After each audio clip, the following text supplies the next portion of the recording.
Thank you, gentlemen. Thank you for being here today, and certainly thank you for your service to our country. Admiral Paparo, as you know, Exercise Northern Strike in Michigan brings over 6,300 participants from all across the United States, as well as our international partners, to Michigan's National All-Domain Warfighting Center. It's the largest training area east of the Mississippi.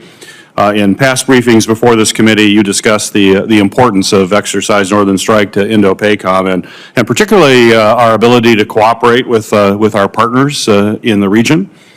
Could you elaborate on your prior comments and discuss the importance of Northern Strike to supporting Indo-PACOM's mission, please?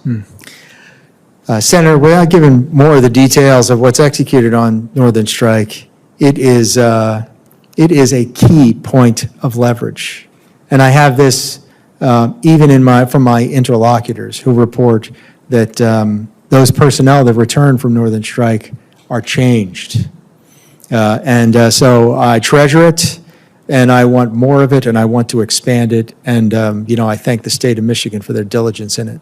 Well, that's great to hear, Admiral, and happy to hear that. And yeah, you will know that I'm actually co-sponsoring a proposal for the NDAA with Senator Slotkin to make Northern Strike permanent and funding permanent. And I certainly look forward to working with members of this committee to do that. And your words of encouragement, I hope, will help that process move along.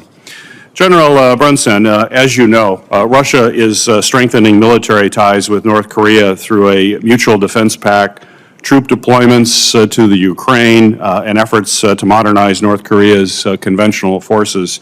Meanwhile, China is mounting a pressure campaign on South Korea through political interference, economic pressure, maritime disputes, cyber operations, targeting critical infrastructure, and the list goes on.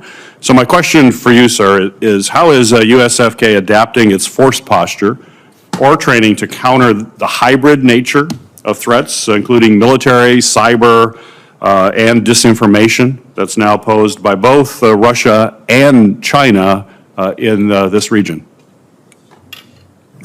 Yes, Senator. So one of the things that I believe in the future, whether it's in competition, conflict, or crisis, we've got to be able to do is we've got to be able to protect, we've got to be able to sustain, and we've got to recognize that our posture, which entails our organization and a host of capabilities, has all got to be in the right place. Part of doing that is by utilizing the assets at our disposal and the authorities inherent in other nations that come to join us on the peninsula.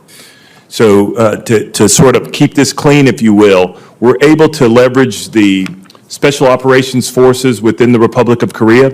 We're able to leverage our own forces, whether that be a military information support team that operates inside embassy spaces, or whether it's us using them along with our J-39 to ensure that we're not only hardening access to ports, but we're also testing all our lines. As you know, Senator, we fight off of the Centrix K network. It's important that we stay on that network with cyber defense teams and then encourage our partners to do the same thing, which is what we're doing right now to ensure that we limit access to our networks, protect our information properly, and look at those whole host of threats and how we might counter them on the peninsula. Well, very good. From your perspective, is there a risk that China and Russia could coordinate actions on the peninsula to distract or perhaps divide U.S. attention from other strategic challenges, including Taiwan or Ukraine? How concerned are you about that? I'm concerned about that from the perspective of how they might enlist the DPRK to aid in some form of subterfuge, nefarious activity, or anything else that might happen in the region to keep us from focusing wholeheartedly on the mission of Indo-PACOM in maintaining a free and open Indo-Pacific. Thank you. Admiral Papara, Congress created the Pacific Deterrence Initiative in fiscal year 2021, National Defense Authorization Act, to strengthen our military capabilities and partnerships in the Indo-Pacific region. The PDI is aimed to boost deterrence against China by investing in force posture, in logistics, missile defense, allied cooperation. Sir, could you share some specific examples of how PDI funding has improved the U.S. force posture or our readiness, and what steps can we take to enhance or fully operationalize PDI? Senator, an example is the Joint Fires Network and our ability to move fast in order to execute the fires function of among joint fires faster. Our material improvements throughout the theater has enabled us to move faster. And enhancing Pacific Deterrence Initiative, U.S. Indo-Pacific Command is an advisor to the process. The services choose which elements that they do is Pacific Deterrent Initiative. And as the AOR is 53% of the world, almost any joint force element that is acquired is applicable to the Pacific. So more agency for United States Indo-PACOM and able to close the seams throughout the services would enhance the already good effect of Pacific Deterrent Initiative. All right, thank you. Thank you again.